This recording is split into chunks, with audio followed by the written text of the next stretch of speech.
Bom dia, gente. Vocês estão felizes com Jesus? Minha esposa falou sobre a chuva, né? Glória a Deus pela chuva, amém? Feche seus olhos onde você está, vamos orar. Coloque seus pensamentos no Senhor. Senhor, nós nos colocamos diante de você essa manhã, pedindo pelo teu favor, pela tua graça. Nós oramos essa manhã por espírito de sabedoria e revelação, para que nós possamos entrar no pleno conhecimento de Cristo, Pai. Nós oramos, Pai, que o Senhor encontre em nossos corações essa manhã terra boa, que o Senhor encontre em nós corações vulneráveis e dispostos a ouvir e obedecer a sua voz, Pai. Em nome de Jesus, Pai. Espírito Santo, és bem-vindo aqui. Nós já entendemos que você está aqui.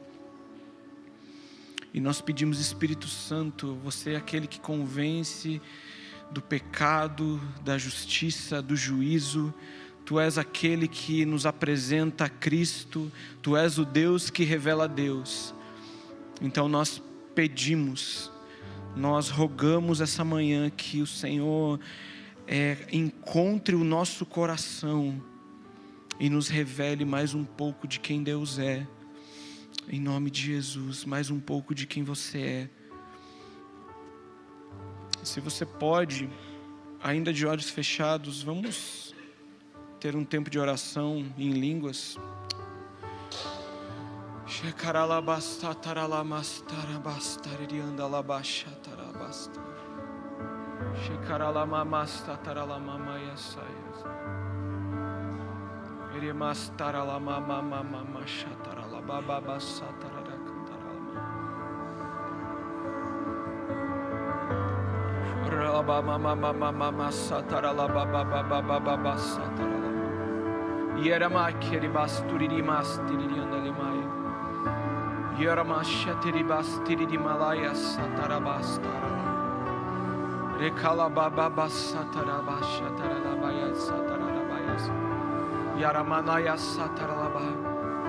Nós honramos a sua presença, nós honramos quem você é, nós dobramos o nosso coração, a nossa mente, o nosso entendimento diante da grandeza e do senhorio de Cristo.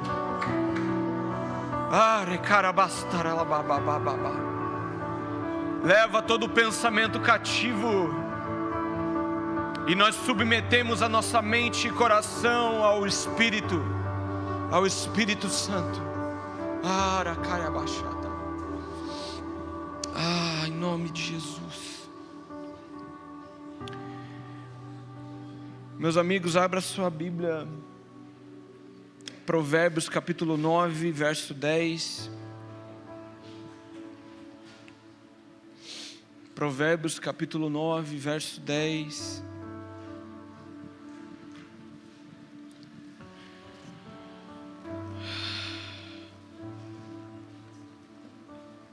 Diz assim: o temor do Senhor é o princípio da sabedoria, e o conhecimento do santo é entendimento. Agora abra sua Bíblia em Jó capítulo 42, verso 5. Jó capítulo 42, verso 5.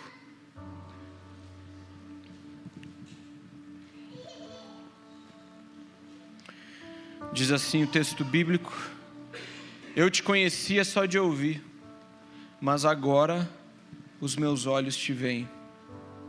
Antes de entrar na palavra de hoje, eu queria indicar alguns livros.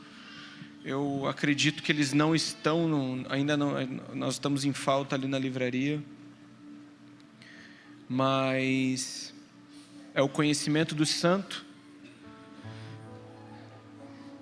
e Excelências de Cristo, do Alan Hood, tá? E também, se você puder, A Glória Devida ao Seu Nome, do Fábio Coelho. São 3 livros que está em falta. só tem as excelências de Cristo. Esses 3 livros, algumas coisas que a gente vai conversar essa manhã, esse livro, vocês vão encontrar algumas coisas que eu falo aqui dentro desses livros, tá? Hoje nós vamos falar um pouco sobre o conhecimento de Deus. E a grande maioria das vezes que eu venho aqui para compartilhar a palavra, eu costumo dizer que a minha família ela tem uma única mensagem que fala sobre entrega, né? Então, se você pegar todas as minhas mensagens, a gente sempre está falando quase a mesma coisa de jeito diferente. E hoje a gente vai falar um pouquinho também sobre entrega e adoração, só que eu quero ir do começo. Eu quero que a gente entre do início, que é a respeito do conhecimento de Deus. É um assunto que a gente pouco fala. A gente fala muito sobre conhecer a Deus, nós temos canções a respeito de conhecer o Senhor, nós cantamos que queremos conhecer a Cristo, mas e aí? Será que nós realmente estamos mergulhando no conhecimento de Deus verdadeiramente? Ou nós estamos numa busca desenfreada daquilo que Deus pode nos oferecer, daquilo que Deus pode nos dar? E realmente, está bonito, hein, Eras? Que é isso, hein?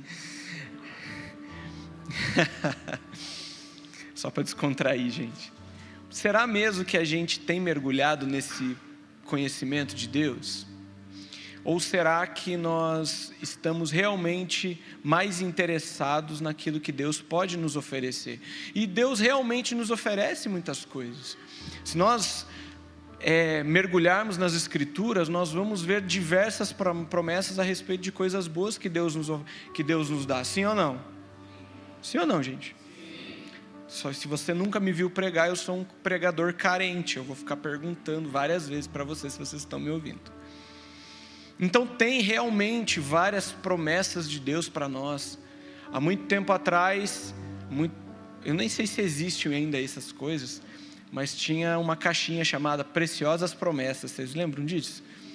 Que daí você ia lá, tirava uma preciosa promessa, olhava e falava: nossa, hoje o meu dia vai ser incrível. Era tipo ler horóscopo, só que do crente, né? E a gente sempre mergulhou, e a gente conhece muito as promessas de Deus para as nossas vidas. 1000 cairão ao seu lado, 10.000 até à sua direita, mas você não será atingido. E você pega aquilo e fala: cara, e realmente é verdade. É uma verdade de Deus. Aquele que habita no esconderijo do Altíssimo, a sombra do Onipotente descansará. Ai, Deus, eu quero tanto descansar mesmo. E tem muitas promessas de Deus, mas muitas vezes, gente, eu tenho percebido a igreja mergulhando numa sanguessuga de Deus. Nós entramos na igreja como se fosse um supermercado da bênção, né? Hoje eu vim para buscar isso, eu vim para buscar aquilo. E sabe, Deus é misericordioso, compassivo, Ele nos ama. E Ele muitas vezes, você recebe essas bênçãos. E você fica alegre, contente com isso. E você, ao invés disso te impulsionar ao conhecimento, a entender melhor quem Deus é, você ainda permanece querendo mais e mais e mais. É tipo aquele teu amigo que te chama no WhatsApp, que você nunca fala com ele, daí de repente aparece uma mensagem: oi, sumido, né? Oi, amigo, tudo bem? Né? Então, eu tenho percebido nos últimos tempos a igreja numa busca interesseira assim por Deus. E talvez isso seja muito culpa de uma teologia da prosperidade que tem sido pregada há muito tempo e tem sido enraizado, e nós precisamos desconstruir isso. Deus é um Deus que nos prospera sim, mas nós não vamos até Deus por causa disso. Nós vamos até Deus porque nós ansiamos por conhecer Ele de verdade. Então, essa manhã eu queria que a gente, juntos aqui, nós possamos entender melhor e mergulhar no conhecimento de Deus. Poucos estão realmente interessados em conhecer a Deus. Quantas vezes você perguntou para Deus, o que tem no teu coração aí, Deus? O que você precisa compartilhar comigo? E parece meio místico essas coisas, mas Deus anseia por relacionamento com o homem, desde sempre. Deus nos criou a sua imagem e semelhança para que nós pudéssemos se relacionar com Ele. Então Adão e Eva foram lá, teve todo o rolê, todo mundo conhece a história. Quando eles pecam, a primeira coisa que eles fazem é se esconder, se afastar do relacionamento com Deus, mas Deus foi atrás deles. Então, o povo peca, a história de Moisés no Egito é a mesma coisa, a gente vai falar um pouquinho mais para frente.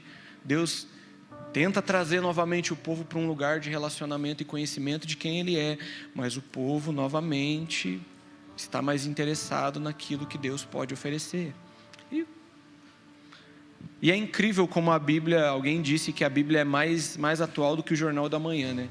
Mas a gente vai olhando, jornal é uma coisa bem velha, né, gente? É mais atual do que a notícia na internet de amanhã, tá bom? Mas nós fomos criados, gente, para adorar Jesus. Você foi criado para o relacionamento, e não existe relacionamento e não existe adoração sem conhecimento de Deus. E eu queria entrar na importância disso, tá? Então agora eu entro de verdade na palavra, depois de 12 minutos. Eu coloquei um cronômetro aqui, para ver se eu... Quem está me vendo pregar pela primeira vez aqui, levante a mão. Amém, gente. Então, prepare o almoço às 3 horas da tarde, tá bom? Brincadeira. Às vezes é verdade. Vamos começar agora de verdade. A importância de conhecer a Deus. A.W. Tozer, o autor do Conhecimento do Santo, inclusive que eu indiquei aqui, ele diz o seguinte: uma concepção correta sobre Deus é fundamental não somente para a teologia sistemática, mas também para a prática da vida cristã. Ela é para a adoração o que o alicerce é para o templo. Se for inadequada ou fora de prumo, cedo ou tarde toda a estrutura irá desabar. Então o que o Tozer está querendo dizer aqui? Cara, se você fundamentar a adoração num conhecimento errado sobre Deus, isso cedo ou tarde vai desabar. Eu quero dizer que se tua vida, eu quero ir um pouquinho além, né? Se adoração é um estilo de vida, como a gente fala muito aqui, a concepção ou o entendimento correto de quem Deus é, se você fundamentar a sua vida no conhecimento correto de Deus, ela vai ser um alicerce para a sua vida, porque é um conhecimento correto de Deus. Agora, se o seu conhecimento de Deus estiver corrompido, errado, você provavelmente vai fundamentar a sua vida num conhecimento que vai desabar daqui a pouco. Então, é muito importante que nós tenhamos uma ideia e um entendimento correto de quem Deus é. O primeiro texto que nós lemos foi: o temor do Senhor é o princípio da sabedoria, e o conhecimento do santo é entendimento. Então, para eu conhecer a Deus, eu preciso entender quem Ele é, e não apenas ficar sabendo de coisas sobre Deus. E o temor do Senhor é o princípio da sabedoria, porque o temor ele nos leva para um lugar onde nós conhecemos a verdadeira sabedoria. Amém? O entendimento correto e elevado de Deus é extremamente importante para nós como igreja e corpo de Cristo. Quando esse conhecimento de Deus ele declina, ou melhor, além de declinar, nós não temos isso, seja na medida que for, gente. a igreja, a adoração, os padrões morais, a conduta, elas vão cair juntamente com isso. Porque nós não temos onde nos firmar, nós não sabemos quem Deus é. E automaticamente, padrões morais, conduta, adoração. E por isso, meus amigos, nós olhamos para algumas igrejas, eu coloco entre aspas, porque muitos lugares é uma reunião de pessoas e eu não considero igreja, tá? Mas muitos lugares estão caindo com um padrão moral muito, muito grande, assim, padrão moral ruim. Nós vemos igrejas que não conhecem a Deus. Gente, assim, eu não sou o cara que mais viaja para ministrar. Farley é muito mais do que eu. Mas, gente, de verdade, quando a gente começa a adorar Jesus, nós percebemos a igreja que conhece Deus e a igreja que não conhece Deus. A igreja que tem entendimento daquilo que está fazendo é a igreja que não tem entendimento. E por muitas vezes eu tenho que ensinar antes de adorar. Porque muitos não sabem o que estão fazendo, não sabem para quem estão fazendo, não conhecem a respeito daquele que ele está adorando. Então, não é surpresa que os padrões morais de muitas igrejas estão lá embaixo. Porque não conhecem a Deus, não tem temor de Deus. Então, há algum tempo atrás, nós tivemos o caso de uma igreja específica nos Estados Unidos, que todo mundo olhava para aquela igreja e tipo, cara, incrível isso. E infelizmente tivemos alguns escândalos esse ano, né? Mas o que me assustava era ver a defesa das pessoas que estavam nessa igreja. Não, mas não é bem assim, não, mas isso não pode ser verdade, não, porque... E daí você olhava assim e falava, cara, a gente está falando de um padrão moral e bíblico, e você quer discutir a respeito do padrão moral e bíblico defendendo uma instituição. Então você olha e fala assim, cara, cadê o conhecimento de Deus? Cadê aquilo que Deus... aquilo que fere o coração de Deus que você conhece? Cadê a realidade bíblica impressa no seu coração? Não falando apenas de escândalos, mas até de heresias. A gente vê alguns pregadores falando algumas coisas e tal, e você vê a defesa de algumas pessoas a respeito daquilo que elas estão pregando, que são heresias, são absurdos. Estão levando a igreja para um padrão moral deplorável. O que é isso? Falta de conhecimento de Deus.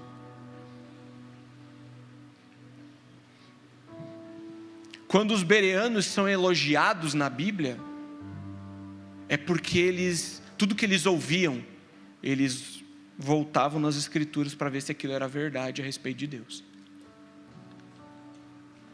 Então, nós não podemos fechar os nossos olhos para essas coisas. Nós precisamos conhecer a Deus. Quanto menos o conhecemos, mais suscetíveis nós ficamos ao engano e à doutrina errada. E, gente, isso vai se infiltrar na igreja cada dia mais, quanto os tempos estão chegando no fim. Então, olha só que interessante. Abre sua Bíblia lá em Efésios 4. Estão entendendo? Estamos falando sobre o conhecimento de Deus e a importância de conhecê-lo. Efésios 4, verso 11.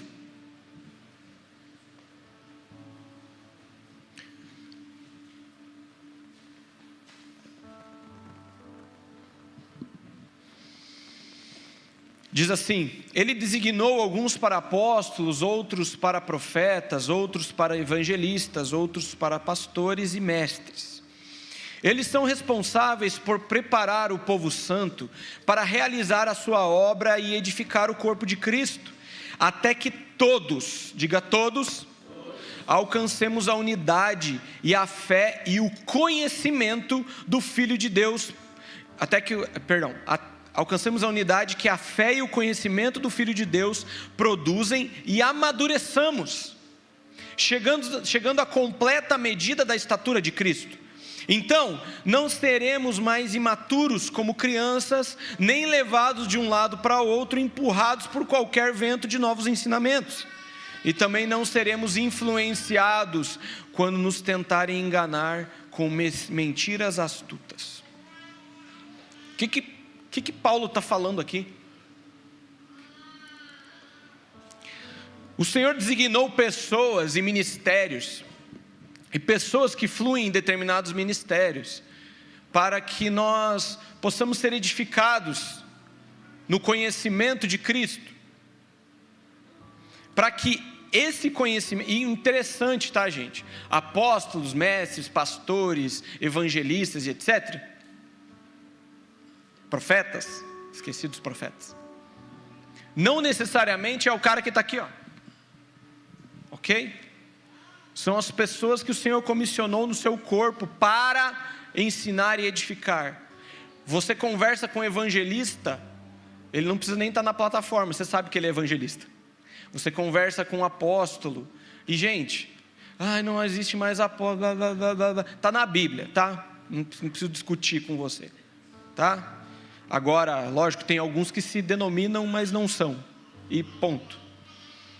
Você conversa com um apóstolo, conversa com um cara pastoral, você conversa com alguém que é profeta, você vê a diferença e a pluralidade daquilo que Deus fez para que o seu corpo fosse edificado. Para quê? Para que nós possamos conhecer a Deus. E nós possamos amadurecer e não sermos mais levados por qualquer vento de doutrina. Por quê? Porque Deus sabia que nos últimos dias muitos entrariam no meio da igreja para distribuir falsas doutrinas. Então o conhecimento de Deus, ele é muito importante para que nós possamos olhar e falar: isso aqui é mentira. Você já ouviu alguém pregar e parece que falou assim: cara, isso daí é muito estranho. Sim ou não? O que é isso?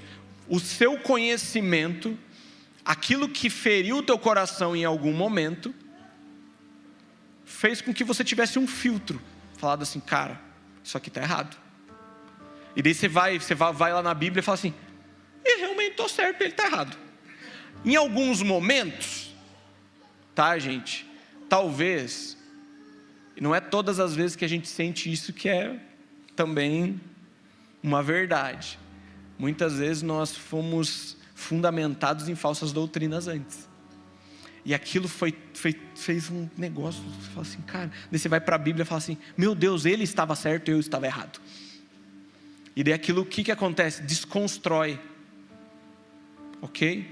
Então, o conhecimento de Deus nos liberta, a verdade nos liberta, amém? E eu queria entrar num assunto chamado os atributos de Deus. Alguém já ouviu falar? Os atributos de Deus. Alguém? Levanta a mão, quem já ouviu? Olha só, algumas pessoas sim, outras não. Sinceramente, gente, a gente fala aqui na igreja, quando a gente vai falar sobre adoração, a gente fala muito sobre atributos de Deus. Mas eu lembro, na primeira igreja que eu frequentei, faz tempo, tá, gente? Eu tinha cabelo e minha barba, eu não tinha barba. Eu tinha cabelo ainda, há 25 quilos atrás. Eu pesava 50 quilos de roupa molhada, né? Então assim, eu lembro do líder de adoração na época dar um estudo para a gente a respeito dos atributos de Deus. Mano, isso faz muitos anos. E eu vejo muito pouco a igreja falar sobre os atributos de Deus. E é muito importante nós entendermos o que Ele é. Há um tempo atrás também eu vi uma igreja em específico aqui em Curitiba fazendo uma série a respeito do livro do Tozer que eu comentei, Conhecimento do Santo. Era uma série. O livro Conhecimento do Santo, se você um dia quiser comprar, não quiser esperar aqui, quiser comprar na internet, ele fala exatamente sobre os atributos de Deus. Ele distribui assim os atributos de Deus. Não todos, obviamente, porque a gente não tem uma lista completa dos atributos de Deus. mas muitos atributos ali, é muito legal. Mas eu lembro que essa igreja fez uma série. Fora isso, gente, mas o que é o tal do atributo? Eu gosto de uma frase que fala assim: o atributo de Deus é tudo aquilo que Deus decidiu revelar ser verdade a seu próprio respeito. Então Deus decidiu revelar que Ele é bom. Deus decidiu revelar que Ele é santo. Certo? Então ele fala assim: eu sou esse cara. E isso é verdade sobre mim. E a gente precisa entender que muitas vezes a gente olha para atributo de Deus e olha e vê que Deus é bom, Deus é santo, Deus é eterno, Deus é infinito. E nós entendemos isso muitas vezes como uma qualidade de Deus. Só que qualidade, gente, ou habilidade, é algo que uma hora está 100%, outra hora está 50%. E nós, como seres humanos, tem dia que você levanta meio de cara com a vida. E aquele dia você não está tão bonzinho, certo? Sim ou não? Tipo, você o curitibano vai falar que acorda meio envaretado, né? Tipo, acordei meio envaretado, né? E aquele dia, cara, você não é tão bonzinho. Mas tem um dia que você, cara, dormiu bem pra caramba, comeu bem, comeu costela, né? Acordou de manhã com aquele gosto de costela no céu da boca, né? Você fala assim: nossa, foi muito bom. E daí, cara, as pessoas falam com você fala: ai, que legal. E você, naquele dia você está bonzinho. Só que Deus não possui qualidades. Deus possui atributos. Então Deus, Ele é 100% tudo. Como assim, Diego? Deus é 100% bom. Deus não é instável como nós, que acorda bem um dia e acorda: hoje eu acordei meio de cara, vou destruir Sodoma e Gomorra. Deus não acordou de cara um dia. Primeiro porque Deus não dorme. Ok? Vamos lá. Então, Deus é 100% tudo. Então, quando Ele exerce justiça, tipo, eu vou exercer justiça agora, Deus continua sendo bom na justiça. Agora, quando Deus é misericordioso, como o texto de Apocalipse fala, que eu dei-lhe tempo para se arrepender, não significa que Deus está sendo injusto. Deus continua sendo justo, mas 100% também misericordioso e 100% justo. Olha que doideira. Então, muitas vezes você olha para... E são perguntas que nós fazemos muitas vezes. Cara, como é que Deus permitiu que isso acontecesse? E você olha porque pergunta: cara, Deus não estava bom naquele dia. Não, Deus continuava sendo bom, mas Ele continua sendo misericordioso, Ele continua sendo justo. Então, um atributo de Deus é algo que Ele é 100% aquilo.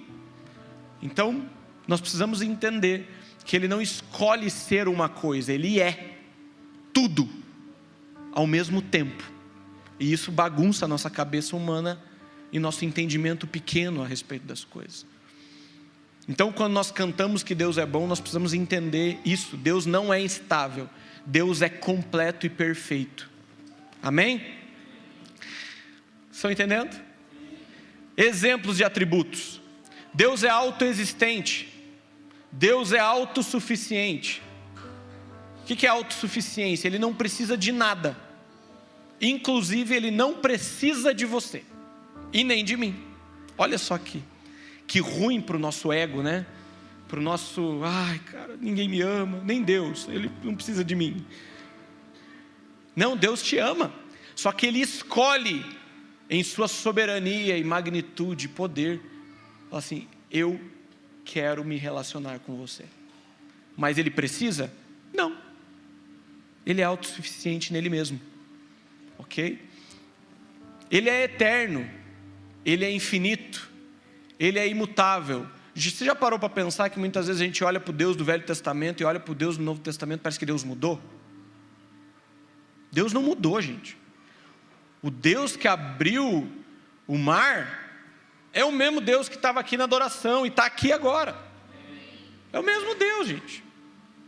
ok? Deus é imutável, Deus é onisciente, sábio, soberano, onipotente, onipresente, fiel, bom, justo, misericordioso, santo, amor. Você já imaginou, quando a gente olha para a palavra santo, por exemplo, nós temos a tendência, e não está errado, tá? Não está errado. Quando eu falo santo, você automaticamente pensa na sua vida cristã, quando você falava assim, santidade é o Senhor, Deus é santo. E daí automaticamente você faz uma conta na sua cabeça que é a separação do pecado, sim ou não? Sim ou não? Só que Deus é santo antes do pecado, gente. Deus é santo antes de qualquer um pensa pecar. Deus continuava sendo santo, porque é um atributo dele. Então Deus é santo antes de qualquer pecado e depois de qualquer pecado. E Deus vai continuar santo quando todos nós, espero que todos nós, estivermos na nova Jerusalém celestial com os nossos corpos glorificados, diante da graça, do favor, daquele que é digno de receber, ninguém com pecado, todo mundo limpinho, puro. Deus continua sendo separado, santo. E olha só, a gente começa a mergulhar no conhecimento de Deus e começa a estudar a respeito dos atributos. E teve um tempo atrás, eu nem lembro se eu já falei isso aqui, mas eu vou falar de novo. Há um tempo atrás a gente estava estudando com o pessoal do time de adoração, esse livro do conhecimento do santo, e nós entramos num atributo chamado eternidade de Deus. E quando a gente olha para a eternidade, não parece algo meio subjetivo assim? Fala assim, nossa, Deus é eterno. O que é um Deus eterno? É um Deus que não tem fim. É um Deus que nunca acaba. É um Deus que começou por onde? Não começou, porque ele já existia. E ele vai até onde tudo acabar e ele vai continuar existindo, porque ele é eterno. Se isso tudo acabar. Olha que doideira. E daí a gente estava discutindo no grupo a respeito disso. E eu lembrei de algumas coisas assim. E eu acho que todo mundo aqui, quem tem filhos? Se você tem filhos numa idade aí, mais ou menos da Lê, que é 9, 7, entre 5 até em diante, que ele já começa a ter consciência de algumas coisas e começa a fazer aquelas perguntas difíceis. Eu lembro da Lê um dia começar a chorar do nada assim. E ela falou assim, eu não quero que vocês morram. Acho que toda criança entra numa crise em algum momento da caminhada e fala assim, meu Deus, meus pais vão morrer um dia. Sim ou não? Eu acho que você já passou por isso, né? Tipo assim, meu Deus, meu pai vai morrer, minha mãe vai morrer, e agora? E é o sentimento da criança quando ela descobre que existe a finitude das coisas. Só que Deus é infinito e eterno. E é interessante porque o pensamento da criança, quando ela se preocupa com a finitude dos pais, que o pai dela não é eterno, é o quê? Meu Deus, quem vai cuidar de mim? Meu Deus, se meu pai e minha mãe morrer, o que vai acontecer comigo? Quem que vai cuidar de mim? E é uma sensação de insegurança e desespero ao mesmo tempo. Medo. Só que daí quando a gente começa a olhar para um atributo de um Deus Pai, que é eterno, você começa a olhar e falar assim, eu não preciso ter insegurança porque Ele nunca vai morrer. Eu não preciso ter medo porque Ele nunca vai deixar de existir. Porque Ele é eterno. Então Ele cuida de mim para sempre. Eu vou deixar de existir em algum momento, mas Ele não. Então, o Pai terreno pode ter uma finitude, mas o Pai eterno que cuida para sempre, permanecerá para sempre. E por que a gente entra num lugar de segurança e medo? Olha que doideira. Um atributo, eternidade de Deus, faz a gente lembrar que Deus nunca vai morrer. Deus permanece para sempre e continua aqui com a gente. eu estarei convosco até... Ele é eterno, gente. Outra questão muito legal, sobre a grandiosidade e o poder de Deus na criação, né? Eu lembro que quando a Paty estava grávida, ainda da Maria, a gente estava naquelas consultas de rotina, e fazendo os exames lá para ver o bebê dentro da barriga e tal. E, cara, uma das coisas que me chamou muito a atenção foi que uma doutora que atendeu a Paty, que a gente estava no dia lá, ela começou, acho que a Paty estava já quase no final da gestação. Eu vou descer, tá? Porque eu não consigo só ficar lá em cima. A gente estava no final da gestação e essa doutora falou assim: tá vendo essa válvula aqui no coração? Eu falei: tô, doutora. Então essa válvula aqui está aberta. Daí eu falei, só que na hora eu lembrei de uma coisa, porque, cara, eu fui curado quando eu era criança, assim, porque eu tinha sopro no coração quando eu era criança. Fui curado. Simplesmente fui curado. Inclusive meu pai tinha muito medo de eu fazer exercícios físicos, de participar de atividades físicas mesmo, assim. E eu gostava muito, assim. Então, cara, eu vivia, tipo, respirando, tentando buscar ar em todo lugar. E um dia eu fui curado. Mas enfim, nessa hora eu lembrei disso daí. Daí ela falou assim: sabe essa válvula aqui? Essa válvula, quando ela nascer, essa válvula vai fechar automaticamente. Como assim? Não, é que quando ela nascer, essa válvula vai fechar, por causa do sangue. Ela me explicou lá, fez uma explicação. Eu falei: nossa.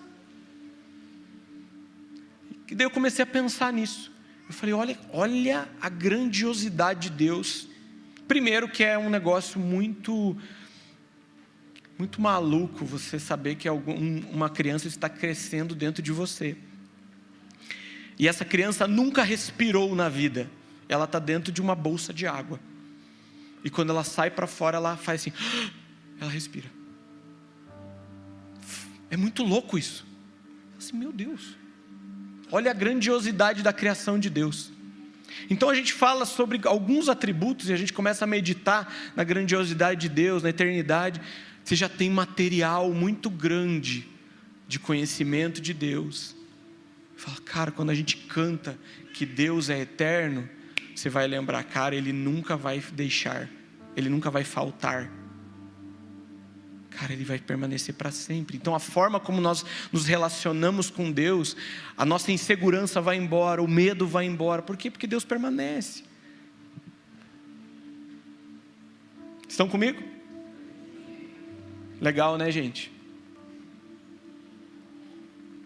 Então, 2 atributos gera fé no nosso coração e traz a consciência maior de quem Ele é. Agora eu pergunto, como seria se a gente mergulhasse nisso? Cara, eu quero estudar a bondade de Deus, eu quero entender quem Deus, esse Deus bom, eu quero entender o Deus provedor, eu quero entender quem é esse Deus eterno, infinito.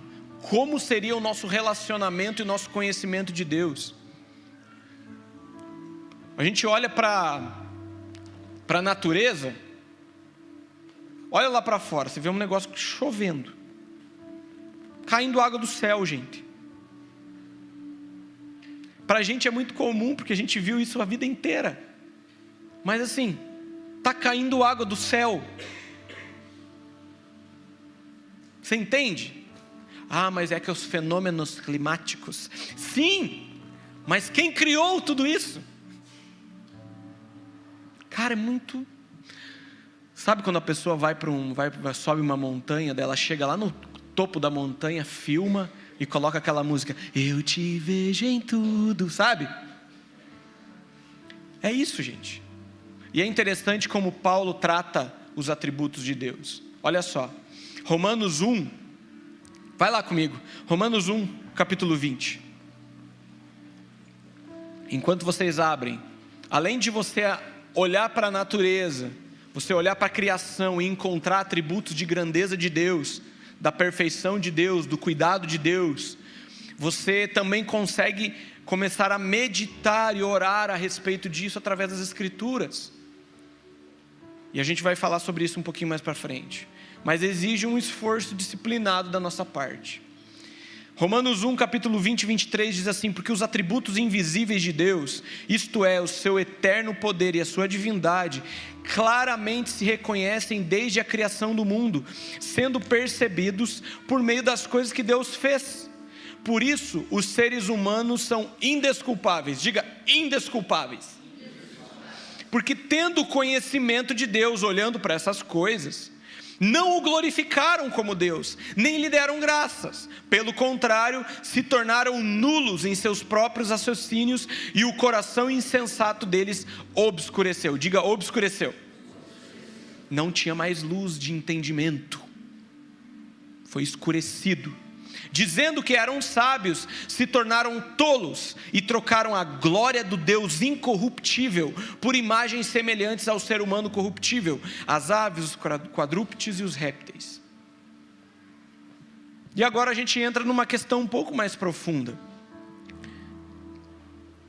O que está no lugar de Deus na nossa vida? Né? Se a gente não está conhecendo Deus, automaticamente algumas coisas começam a tomar conta da nossa vida. E cara, quando a gente olha para esse texto de Romanos, Paulo está falando sobre idolatria aqui. Ele está falando sobre imagens, que era o que a galera fazia na época. Imagens de bicho, pareciam pessoas, meia pessoa, meio bicho, meio pessoa, né?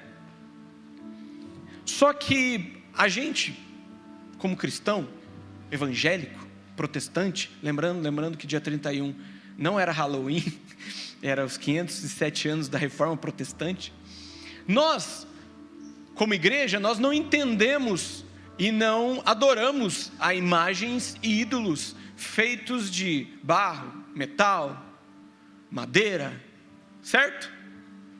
Então nós somos muito religiosos e convictos a respeito disso. Só que o que nós colocamos no lugar das coisas visíveis? As coisas invisíveis. Nós idolatramos pessoas, nós idolatramos a nós mesmos, nós, por falta de conhecimento de Deus, nós inclusive criamos um Deus à nossa imagem. Que nós acreditamos que esse Deus é o Deus, e nós oramos para esse Deus, mas a nossa concepção errada desse Deus faz com que esse Deus com letra minúscula que nós criamos, nós idolatramos Ele. Então, por isso que a concepção ou a ideia, o entendimento correto de quem Deus é importante também, porque Deus é amor. O que é o amor para você? O que é o amor de Deus? E muitas vezes nós entendemos, por exemplo, o amor como tolerância. E meus amigos, amar não é tolerar. Então nós entendemos um Deus que tolera, criamos esse Deus para nós mesmos e idolatramos esse Deus. Nós temos um Deus gracioso, pessoal da hipergraça, né? Então nós criamos um Deus e nós deturpamos o significado da graça, ou temos um entendimento pela metade daquilo, e nós criamos um Deus que nós adoramos esse Deus, mas é um Deus fake. Nós idolatramos algo, nós criamos um Deus que nós mesmos criamos. Nós criamos um Deus na nossa mente. Mais uma vez a gente percebe o quanto é necessário nós considerarmos e entrarmos em um relacionamento com Deus onde a gente conhece Ele de verdade. Amém? Estão entendendo? João 4, vai lá comigo. João 4, 20 a 22, bem rapidinho.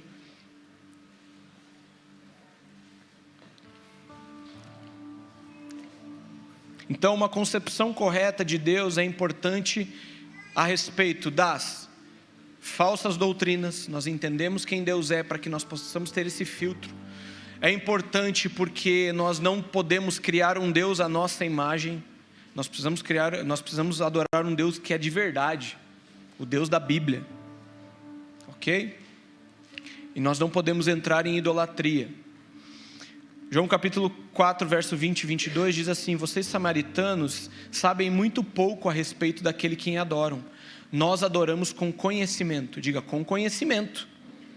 Pois a salvação vem por meio dos judeus. Então diga-me, por que os judeus insistem que Jerusalém é o único lugar de adoração, enquanto nós, os samaritanos, afirmamos que é aqui no Monte Gerizim, onde nossos antepassados adoraram? Jesus respondeu: creia em mim, mulher, está chegando a hora em que já não importará se você adora o Pai neste monte ou em Jerusalém.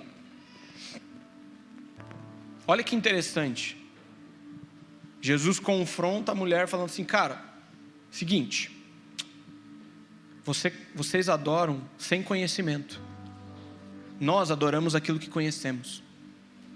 E é interessante a continuação da conversa, porque eles discutem a respeito do lugar. E olha só como é importante a gente entender isso também. Muitos de nós, a gente vem para a igreja, para o culto público, porque a gente considera o lugar para adoração. E é também. Só que muitos estão presos só no lugar. Só que a tua vida de adoração de segunda a sábado, ela não acontece. Então a gente está fazendo quase igual eles. Vamos ao monte lá adorar. Só que a realidade neotestamentária não é assim. Deus mora em nós.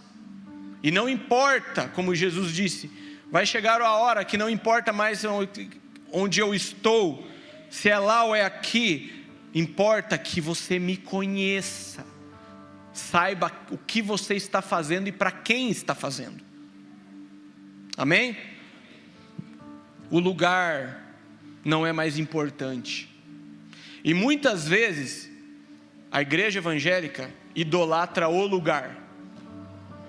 E sabe, gente, eu entendo, nós como igreja entendemos que um avivamento é mais ou menos assim: Deus resolve se mudar para um lugar físico. Isso aconteceu em Azusa, isso aconteceu em Gales, isso aconteceu em Toronto. Cara, tá lá. Deus resolve, fala, agora minha presença manifesta vai estar aqui. A galera vai para lá, cai na rua lá e tal.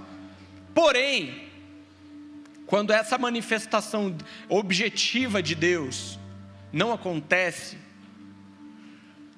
nós precisamos cuidar para que nós não idolatremos o lugar também, onde nós estamos. Só aqui que Deus faz as coisas. Na verdade, Deus faz onde Ele quiser. É Deus. Então a gente não pode idolatrar um lugar. Amém? Vocês estão entendendo? Então falamos sobre idolatria, falamos sobre a importância do conhecimento de Deus. E agora eu quero entrar mais profundo, falando sobre o cultivo de um relacionamento e de amizade e de conhecimento com Deus. Eu queria que você abrisse sua Bíblia em Gênesis capítulo 4, verso 1.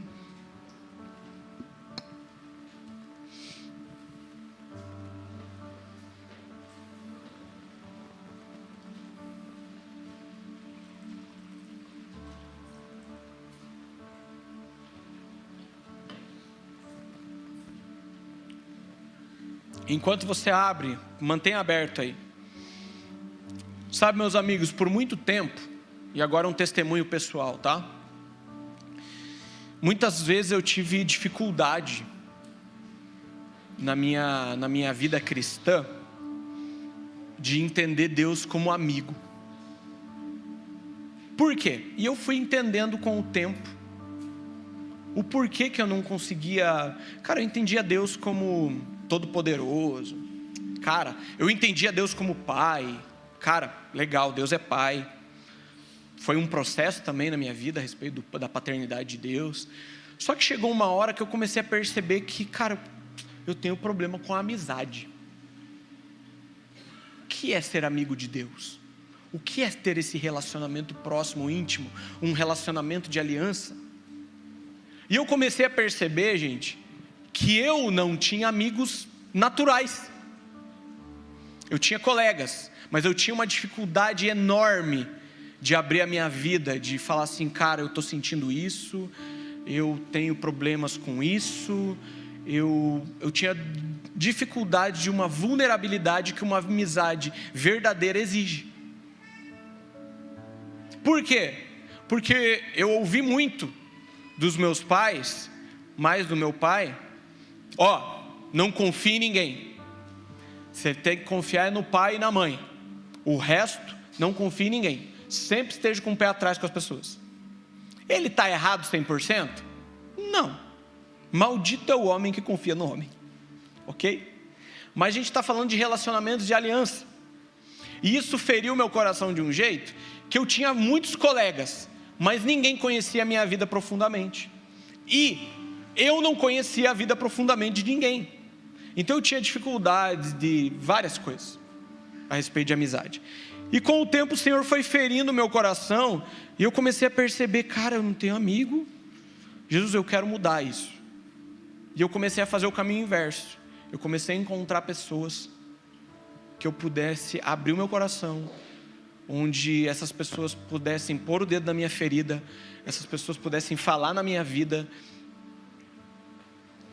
E como um passe de mágica, Deus foi me inserindo num ambiente de relacionamento, de amizade com Ele.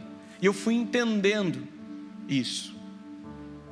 Então olha só, gente, talvez nessa manhã, você olhando para a minha história, rápida aqui, você fala, cara, eu também tenho uma dificuldade. Eu não consigo me abrir com Deus. Eu não entendo como é que eu vou conversar com Deus e abrir meu coração. E olha só, Gênesis capítulo 4, verso 1 diz assim: e conheceu Adão a Eva, sua mulher, e ela concebeu e teve Caim. E disse, alcancei do Senhor um varão. Outra versão vai falar coabitou, mas eu quero colocar essa conheceu. Diga, conheceu. Vai lá para Mateus capítulo 1, verso 24.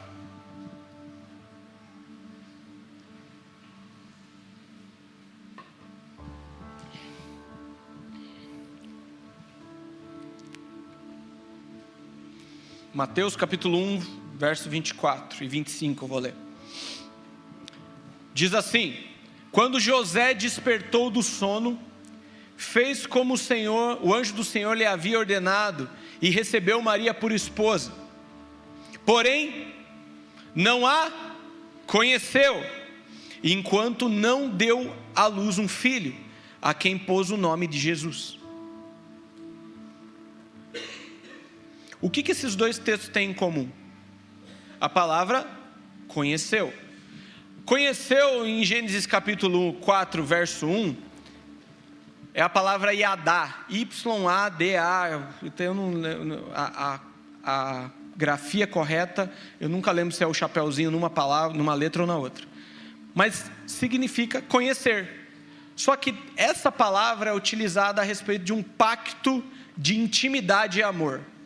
Então quando está falando aqui, e conheceu Adão a Eva, e ela concebeu um filho, como que foi esse conheceu? Foi assim, e aí Eva, beleza? Não, eles tiveram um relacionamento, ok? Então conheceu. E olha só que interessante, Mateus capítulo 1, verso 24 a 25, a palavra usada ali é gnosco, que também é uma expressão idiomática judaica para a relação sexual entre homem e mulher. Ok? O que eu quero dizer com isso? A gente já vai chegar aí. Olha só, o verso 25 vai falar assim: porém, não a conheceu enquanto não deu à luz a um filho. Ou seja, José não tocou em Maria até que Jesus nasceu. Ok? Quando a gente olha para a expressão conhecer dentro de uma cultura hebraica e atentando corretamente para a narrativa bíblica, o termo conhecer normalmente é relacionado a um pacto de intimidade, relacionamento, casamento, amizade, relacionamento de aliança.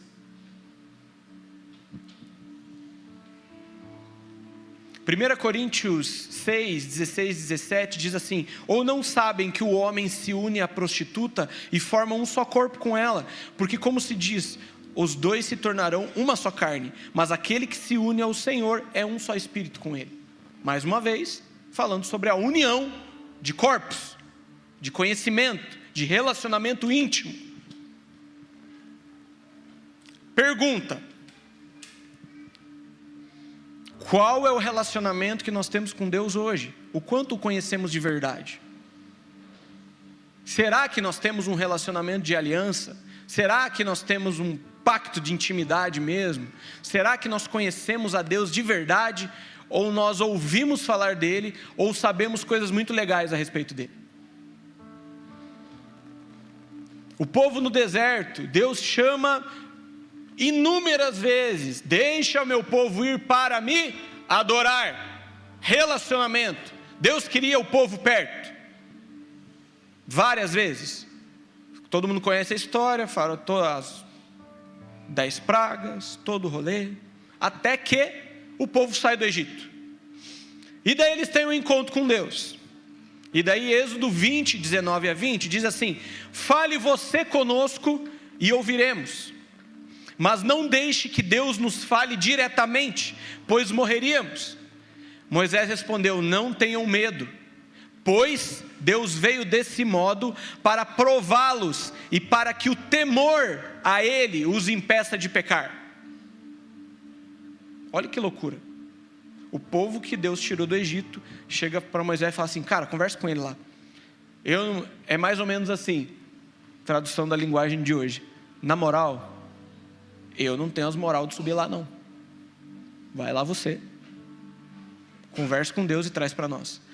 Eles tinham o privilégio de estar perto de Deus, de conhecer Deus ali, mas eles optaram por colocar um intermediário.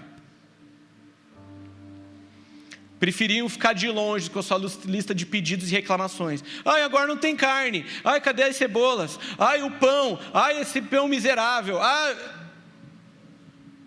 Não parece tão atual quanto as notícias da internet de hoje? Ou melhor, de amanhã? Ao invés de eles se aproximarem de Deus e se relacionar com Ele. Moisés, depois de tudo que acontece com o bezerro de ouro lá, e Deus se indigna, e tem todo o processo ali, acontece lá, pessoas morrem a respeito disso, Deus coloca os levitas morre, se não me engano, 3.000 pessoas nesse processo, porque houve um objeto de idolatria, apesar deles chamarem de Deus, e a palavra ali é relacionada a Deus mesmo. Moisés diz assim: então Moisés disse ao Senhor: tu me ordenaste, para quem está anotando, Êxodo 33, 12, tu me ordenaste, leve este povo, mas não disseste quem enviarias comigo. Declaraste: eu o conheço pelo nome e me agrado de você. Mano, eu não sei você, mas nessa hora eu fico com uma inveja gospel de Moisés, porque Deus fala: eu o conheço pelo nome e me agrado de você. Se é verdade que te agradas de mim, permita-me conhecer teus caminhos, para que eu te conheça melhor e continue a contar com teu favor. Olha o que Moisés está falando: cara, você disse isso a meu respeito, mas eu não estou satisfeito. Me deixa conhecer um pouco melhor quem você é, para que eu possa contar com o teu favor em todo o tempo. Eu não sei, gente, se isso não te empolga a mergulhar em Deus e saber que o texto continua falando assim: e lembra-te desta nação, lembra-te de que esta nação é teu povo. O Senhor respondeu: acompanharei você pessoalmente e lhe darei descanso. Então Moisés disse: se não nos acompanharmos pessoalmente, não nos faça sair deste lugar. Se não nos acompanhares, como os outros saberão que teu povo e eu contamos com teu favor? Deus, se eu não estiver aqui, qual é a minha diferença com quem está lá fora?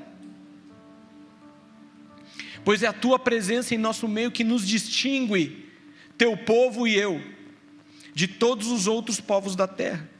Respondeu a Moisés: certamente farei o que me pede, pois me agrado de você e o conheço pelo nome.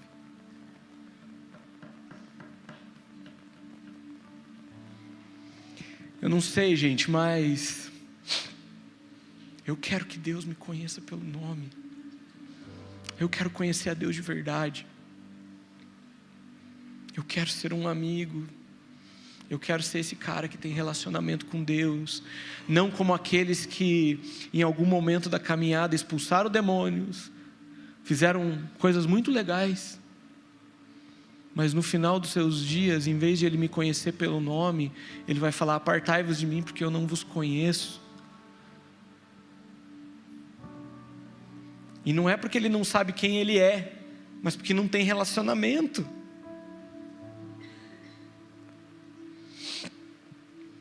Os encontros com Deus verdadeiros, que trazem conhecimento de quem Ele é, vão ressignificar a nossa vida cristã. Paulo, Moisés, Davi, tem inúmeros exemplos, gente. E, gente, os tempos que virão, tudo que está acontecendo no mundo, eu não quero ter um discurso fatalista, teoria da conspiração, não. A Bíblia mostra como será o fim. E nós estamos olhando para os tempos e percebendo muitas coisas. E eu quero dizer que aqueles que não conhecem a Deus não permanecerão.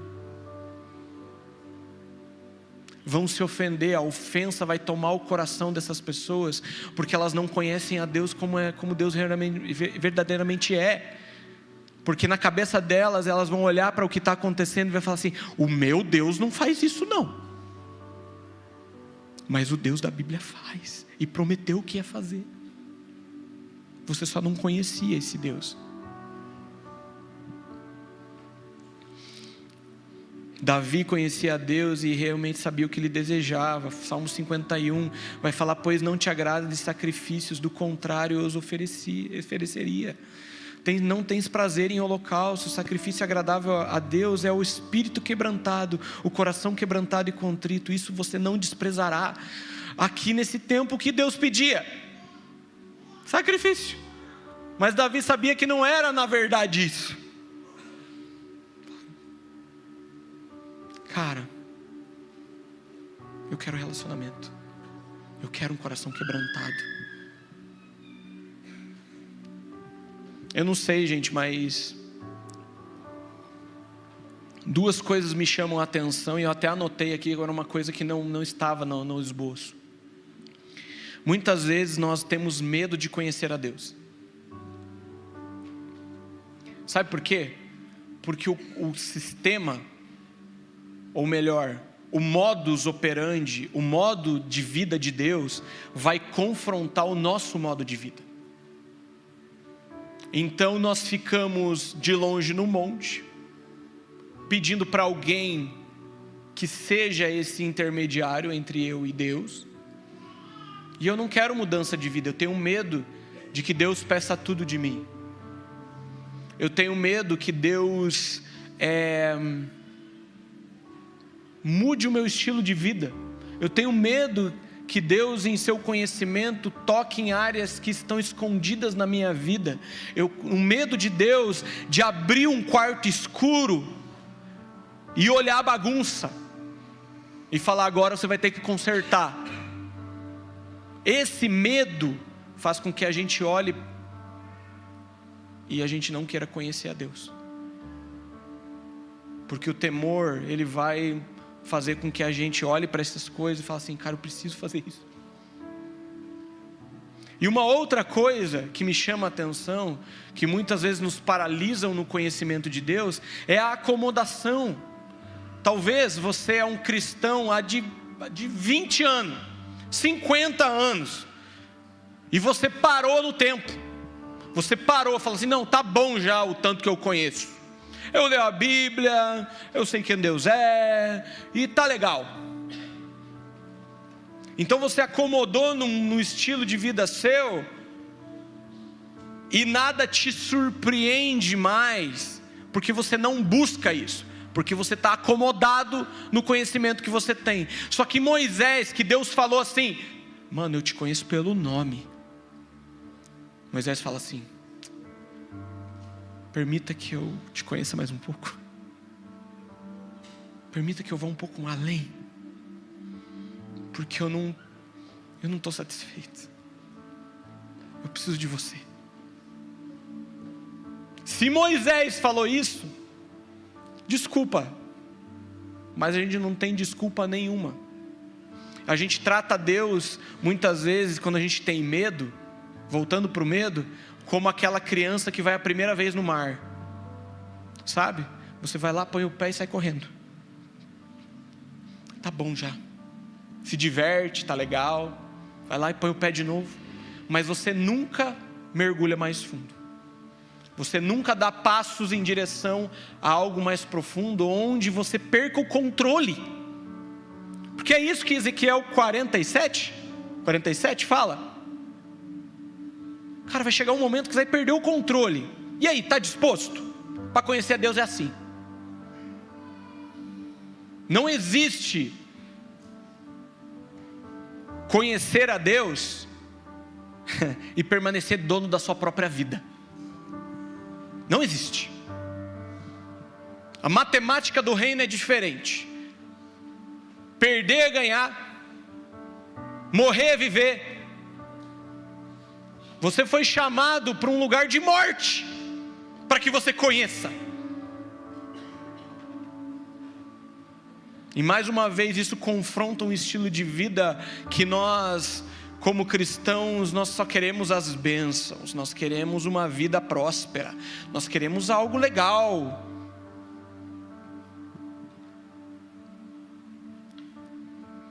João capítulo 17, verso 3, vamos lá. Faz sentido, gente? Estão entendendo? João capítulo 17, verso 3, diz assim: e a vida eterna é esta, que conheçam a Ti, o único Deus verdadeiro, e a Jesus Cristo a quem enviaste. Ponto. A vida eterna é essa: conhecer a Deus para sempre. E o para sempre, eternamente, começa hoje. A pergunta é: a nossa expressão de vida terrena hoje mostra realmente um desejo de conhecer de eternidade a eternidade de Deus? Por que esperar a eternidade, se eu posso começar a partir de hoje? A conhecer mais profundo a Deus, a estabelecer um relacionamento de amizade, de aliança com Deus. Deus nos fez para isso. Marcos capítulo 12, verso 29 a 30, não precisa abrir. Jesus respondeu: o maior mandamento, o mais importante é esse: ouça, ó Israel, o Senhor nosso Deus é o único Senhor. Ame o Senhor seu Deus de todo o coração, de toda a sua alma, de toda a sua força, de toda a sua mente. E é isso. Agora eu te pergunto: como amá-lo de verdade, nesse nível de amor, sem conhecer? A gente canta: quero conhecer Jesus.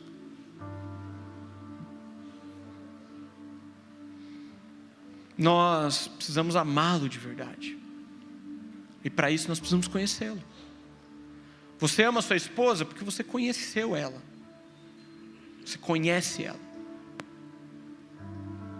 Você ama seus filhos, Deus imprime, né? É interessante que Deus imprime um amor paterno dentro de nós, e parece que esse amor só aumenta quanto mais você conhece cada fase da vida.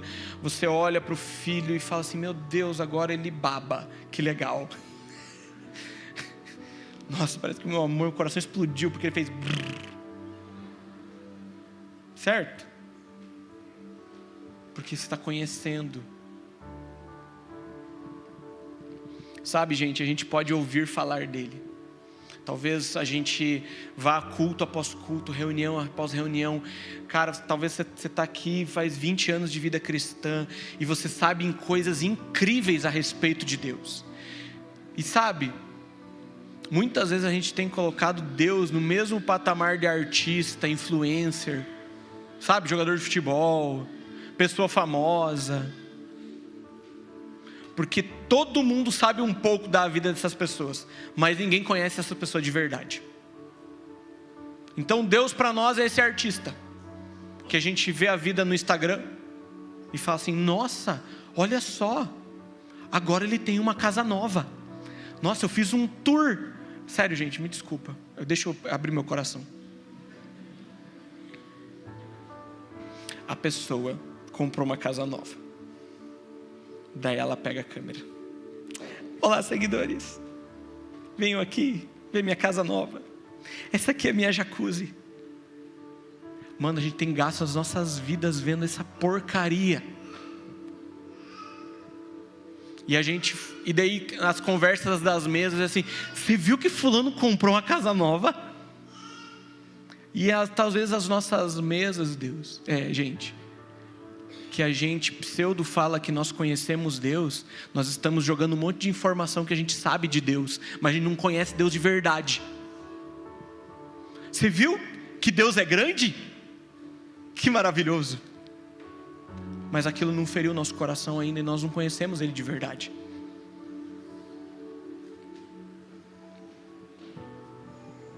Deus é nosso colega e não nosso amigo de verdade. Mas amá-lo de verdade é apenas conhecendo, meus amigos. Isso é uma construção. Se nós queremos realmente restaurar o primeiro mandamento, o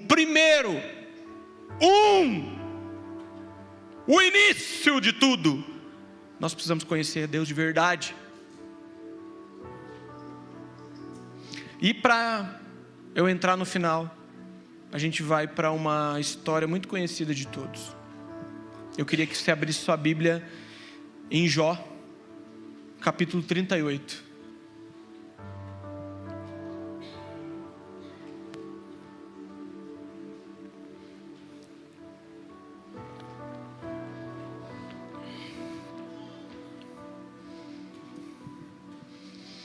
Se você não conhece a vida de Jó, Jó foi aquele cara que era bem legal.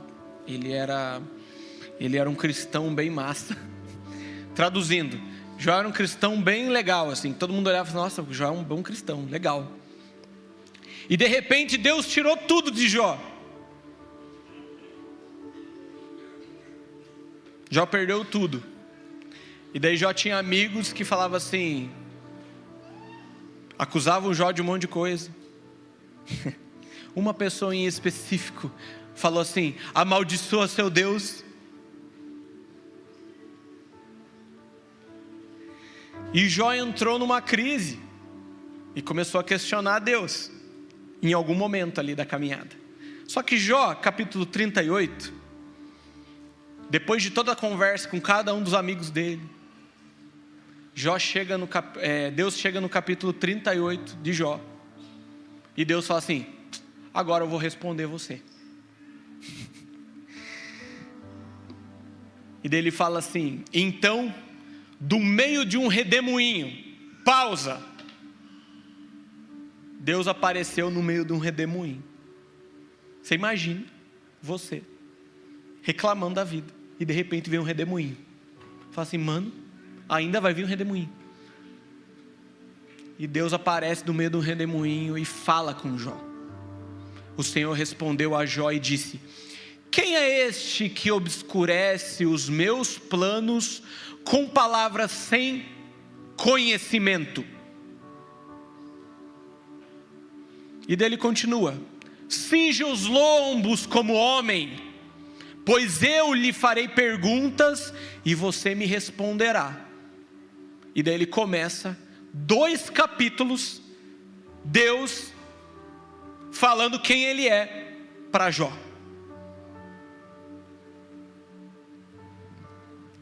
Cara, eu vou até abrir aqui, porque é muito bom esse texto. É tipo assim: Jó, levanta a bunda da cadeira aí, ó, e vem na minha presença como homem, que eu quero falar quem eu sou agora para você.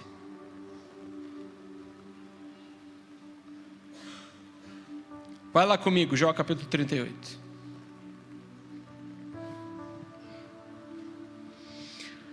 A partir do 4 ele fala assim: onde você estava quando eu lancei os fundamentos da terra? Responda se você tem entendimento. Quem determinou as medidas da terra, se é que você sabe? Ou quem estendeu sobre ela uma linha de medir? Sobre o que estão firmados as suas bases? Ou quem lhe assentou a pedra angular? Quando as estrelas da alva juntas alegremente cantavam, e todos os filhos de Deus gritavam com alegria. E ali começa. Ou quem encerrou o mar com portões, quando irrompeu do ventre, quando eu lhe pus as nuvens por vestimenta? E Deus vai se apresentando para Jó. 2 capítulos, 38, 39 ali. Só Deus se apresentando. É uma jornada de meditação, de Deus falando com ele quem ele era. Ele faz perguntas, fazendo Jó pensar e reconhecer a grandeza e a soberania de Deus. Deus aponta para os seus atributos. E aí a gente chega no capítulo 42. Vai lá comigo, capítulo 42. Que foi o primeiro texto que eu li. Mas eu quero desde o 1.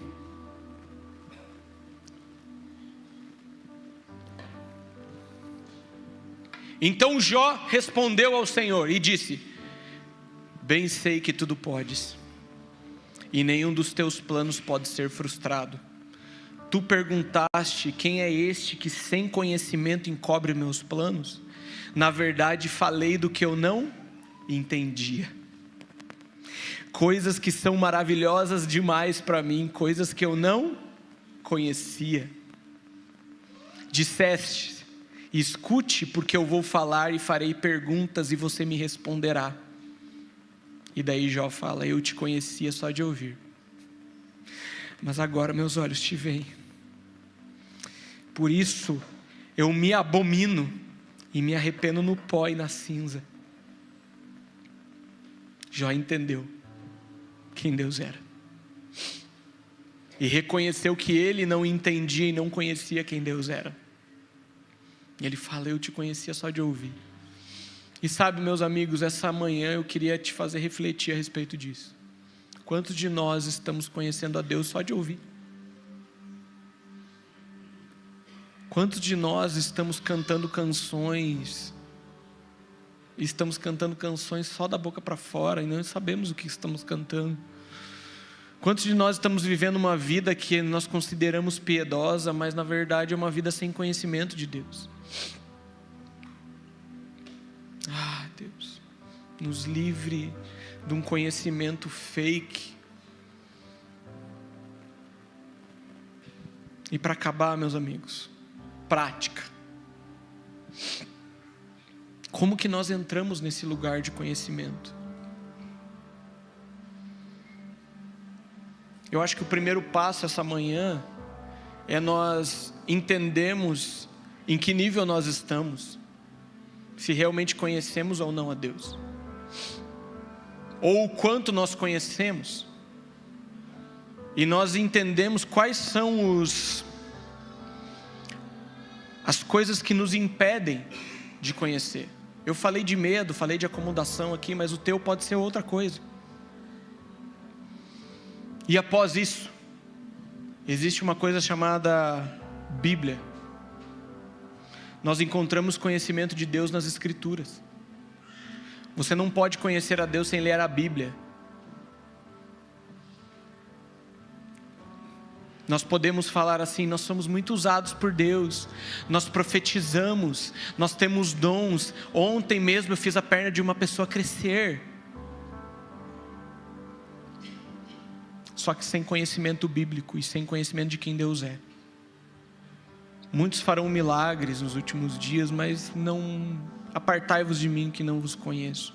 E isso eu não quero desestimular você a exercer os dons, mas que você exerça os dons, mas entenda que existe algo maior. Sabe por quê? Lázaro ressuscitou, sim ou não? Mas ele morreu de novo. Ok? Quantas pessoas já foram curadas e depois faleceram? Os dons, eles servem para apontar para Deus. E para duas coisas. Primeiro, para dar a glória a Deus. E segundo, para Deus mostrar o quanto nos ama. A edificação do corpo de Cristo. Mas existe algo maior, que é o conhecimento de Deus. E isso a gente encontra na palavra. Como que você sabe que Deus é bom? Porque Deus disse que Ele é bom na palavra. Como que você sabe que Deus é misericordioso? Na palavra. Como que você sabe que Deus é eterno? Na palavra. Como que você sabe que Deus é infinito? Na palavra. Nós precisamos mergulhar de verdade numa disciplina, num cuidado, num zelo pela palavra de Deus. Jesus. Segundo, nós temos sim as nossas experiências. Nós somos carismáticos, pentecostais. Nós queremos sim rodar no manto. Nós queremos cair para trás e ter eletricidade. Cair, levantar, cair de novo. Visão, audição. Sim, nós queremos, e isso faz parte da vida cristã. E Deus vai te dar experiências místicas, mas também vai te dar experiências pessoais, que vai fazer com que você conheça mais a Ele. Por exemplo, você está sem R$1 na conta, R$0, e de repente, Deus levanta o irmão da igreja e faz um pix para você. Assim, meu Deus, mas ele nem sabia. O que aconteceu? Ele acabou de ter a experiência com Deus provedor, que cuida dele e ama ele. Então saiu de um Deus provedor que eu entendia na Bíblia, e eu tive uma experiência pessoal com o Deus da provisão. Amém?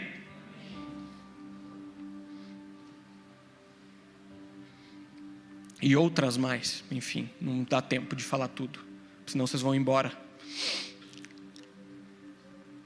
Mas é importante dizer que experiências místicas e experiências pessoais não têm nível de doutrina. Não está no mesmo nível de doutrina. Ok?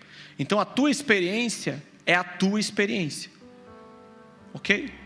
Então quando eu conto uma experiência e coloco ela a nível de doutrina, você fala assim, herege detectado. Ok? Porque a tua experiência, gente, é a tua experiência. Ok? E muito mais, você precisa julgar a sua experiência à luz da Bíblia. Ok? A doutrina precisa mostrar onde que é essa experiência aí. Ok? Somos uma igreja bíblica, somos uma igreja carismática, sim, fluímos nos dons e amém. Mas existe uma regra de fé. Deus não vai contra Ele mesmo. Ponto. Terceiro, comunhão com o corpo. Vamos voltar lá rapidão. Deixa eu voltar aqui. Vamos voltar lá no início e começar de novo. Mentira. Vamos lá. Olha só. Se liga aqui. Comunhão com o corpo. Cadê? É importante que nós tenhamos a comunhão com o corpo. Isso revela Deus. Revela quem Deus é para nós. Ele designou uns para apóstolos, uns para profetas, outros para mestres, outros para evangelistas, outros para pastores. Eles são responsáveis por preparar o povo santo para realizar sua obra e edificar o corpo de Cristo, até que todos alcancemos a unidade da fé, a unidade que a fé e o conhecimento de Cristo Jesus produzem e amadureçamos.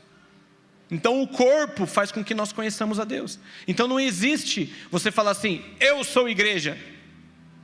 Ou se você está fora da igreja e fala assim, eu conheço a Deus. Você pode conhecer parte de Deus, mas você está perdendo uma grande parte, que é o corpo de Cristo. Você precisa estar inserido nele. Amém? E graças a Deus chegamos no final. Jesus. E é óbvio, tá, gente? Nós falamos da palavra de Deus, nós falamos da comunhão com o corpo, nós falamos sobre as experiências pessoais e místicas, mas eu não posso deixar de falar das disciplinas espirituais. A oração, o jejum. Isso vai fazer com que você conheça mais a Deus. E não para que você seja um fariseu religioso, mas que você realmente entre num lugar de conhecimento de Deus verdadeiro.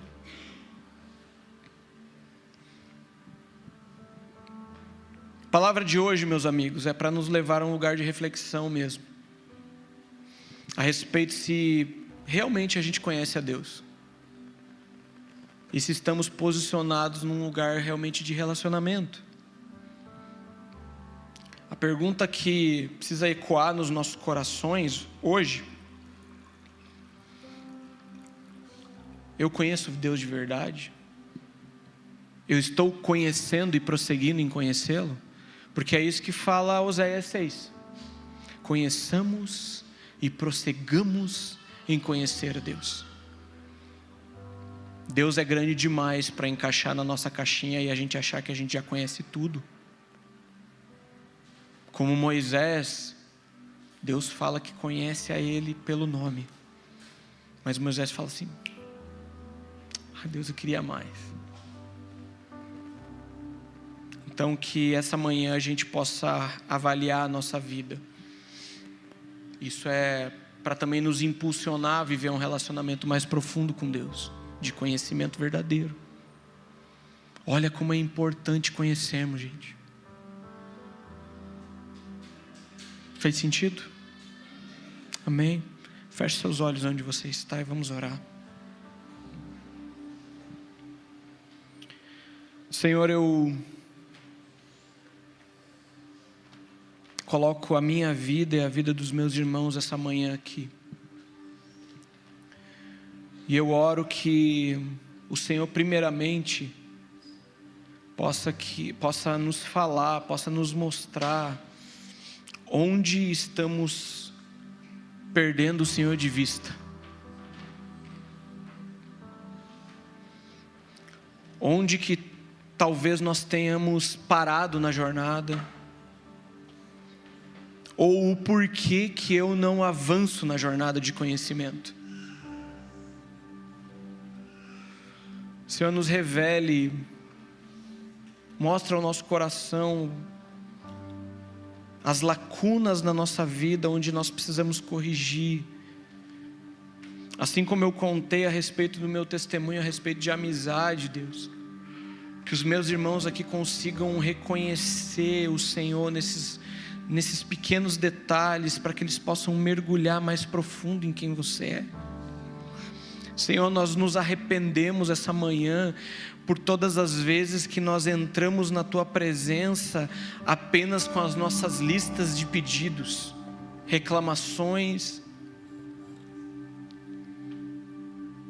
Por muitas vezes nós dizemos que nós conhecemos o Senhor, mas nós nos apresentamos diante de você apenas para pedir coisas.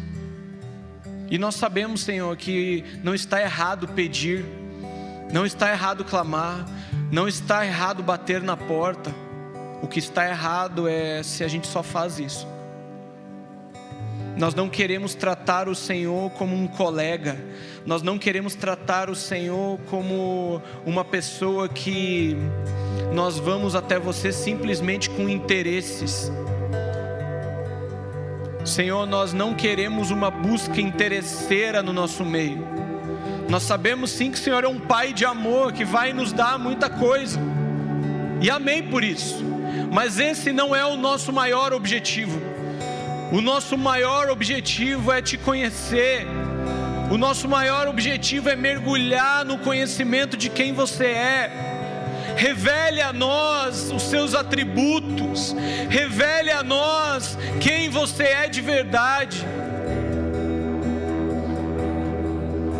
Deus, nós nos arrependemos. Deus, nós pedimos perdão pela nossa vida cristã de vitrine. Nós pedimos perdão por uma vida cristã onde as pessoas olham para nós e falam: eles são incríveis, cara, eles são demais. Senhor, nos arrependemos essa manhã. Nós não queremos viver uma vida fake. Nós não queremos dizer que conhecemos, mas não conhecemos de verdade. Jesus, nos leve a uma vida piedosa, verdadeira. Tira, arranca todo o medo do nosso coração, Senhor. Eu oro que o Senhor nos envolva essa manhã com o seu amor que lança fora todo o medo, para que possamos conseguir passar da fase da fase rasa e possamos ir um pouco mais profundo. Senhor, nos perdoe pela acomodação, pela zona de conforto. E eu oro essa manhã: empurra-nos da zona de conforto. Empurre-nos dessa zona de conforto, para que possamos ir mais profundo, para que possamos ir mais fundo, conhecer novas facetas de quem você é. Deus, nós não queremos ser enganados por falsas doutrinas. Nós não queremos ser levados pelas doutrinas, como se fosse pelo vento, para lá e para cá. Mas queremos estar firmados numa fé inabalável, que parte de um conhecimento verdadeiro de Cristo, de Deus, de Yahweh, o Deus verdadeiro e relacional.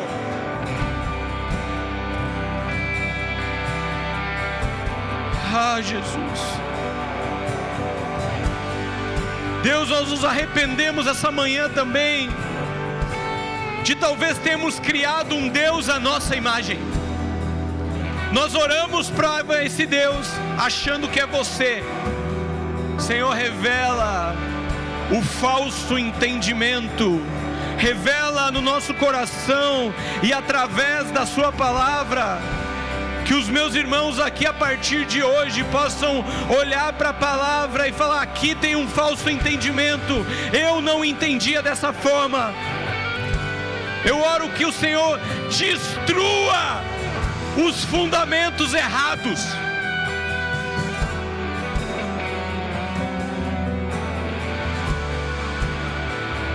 Senhor, exploda com aquilo que está firmado no lugar errado. Eu oro que a nossa comunidade aqui, Senhor, nós falamos sobre a pedra angular, nós falamos sobre um firme fundamento, mas nós queremos como comunidade que a marca nossa também seja: estamos firmados numa revelação verdadeira de quem Deus é. Como comunidade, nós nos arrependemos por todas as vezes que talvez firmamos a nossa fé em um lugar errado.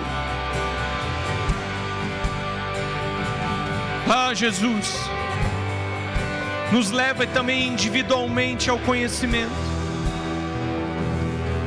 Nós não queremos chegar no grande dia e o Senhor olhar para nós e falar: apartai-vos de mim, que não vos conheço.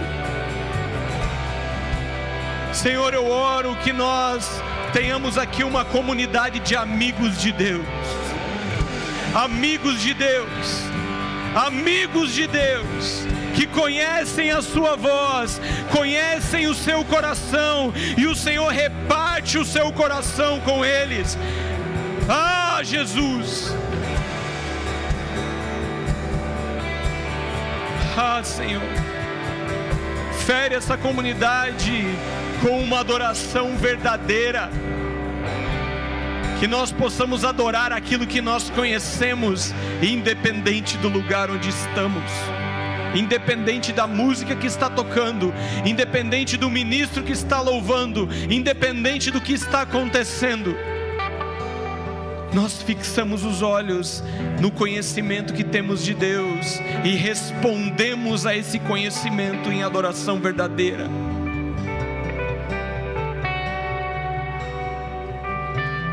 Deus, que assim como Jó disse: antes eu te conhecia de ouvir falar, e agora meus olhos te veem, que possamos ver. Fortalece a igreja para os últimos dias, com o conhecimento no lugar certo, o conhecimento verdadeiro de Deus. Em nome de Jesus, Senhor, em nome de Jesus. Em nome de Jesus. Senhor, nós te agradecemos, nós te louvamos por esse tempo. Obrigado, Jesus. Que o Senhor fira o nosso coração com o conhecimento de quem você é, para a glória de Deus.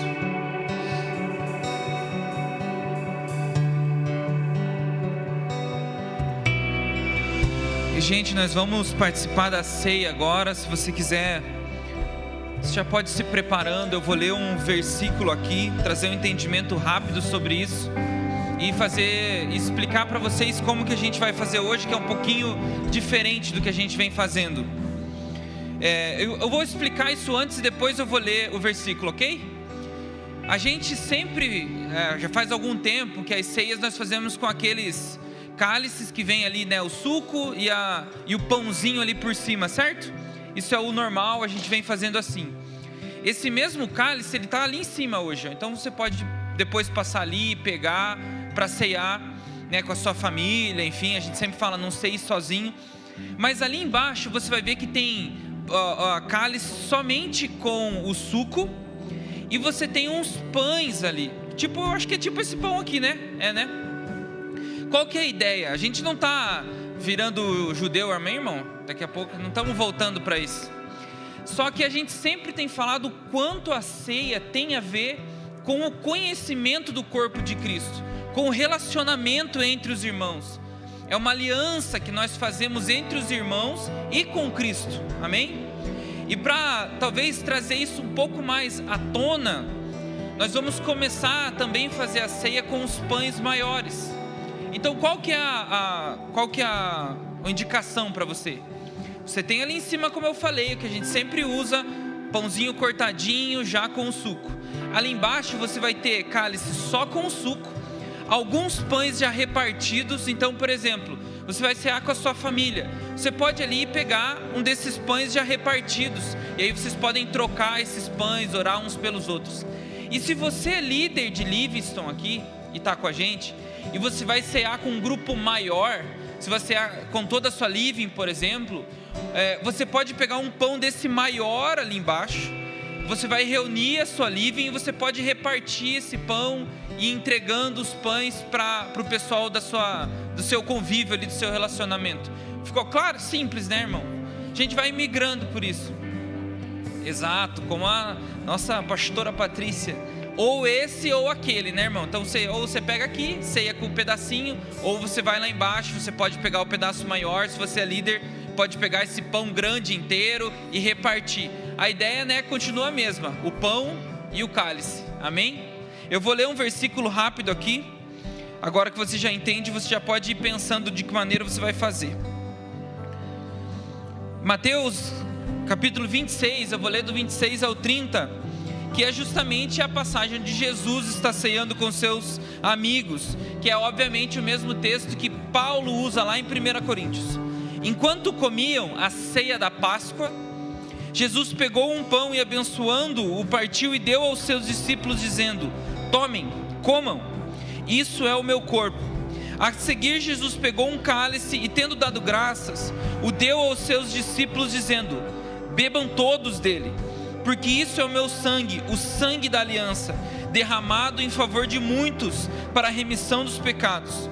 E digo a vocês que desde essa hora em diante nunca mais beberei desse fruto da videira, até que aquele dia em que beberei com vocês o vinho novo no reino do meu Pai.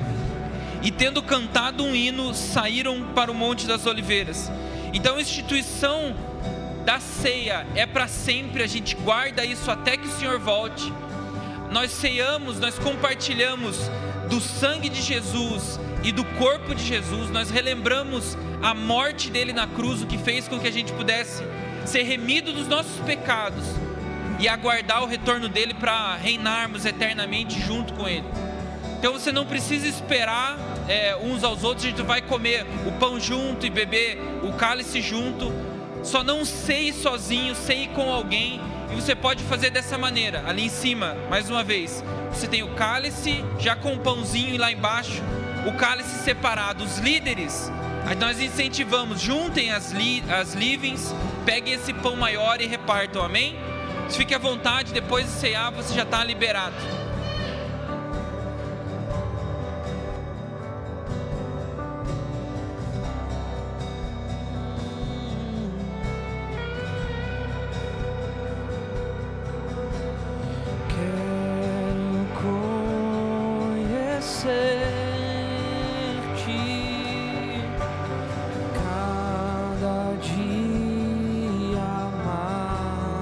A ti